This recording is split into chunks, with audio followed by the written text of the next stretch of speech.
আমরা আজকে এই গ্লাস নিয়েছি আর হচ্ছে টি ব্যাগ নিয়েছি।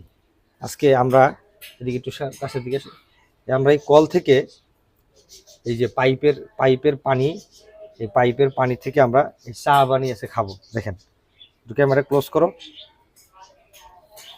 আরে বাবারে বাবা, অনেক গরম। দেখেন ভিউয়ার্স, এখানে আমরা কতক্ষণ একটু ই করলে দেখি একটু ক্যামেরাটা, কতক্ষণই করলে আপনারা বুঝতে পারবেন এখানের মধ্যে চায়ের কিন্তু একটা কালার চলে আসছে।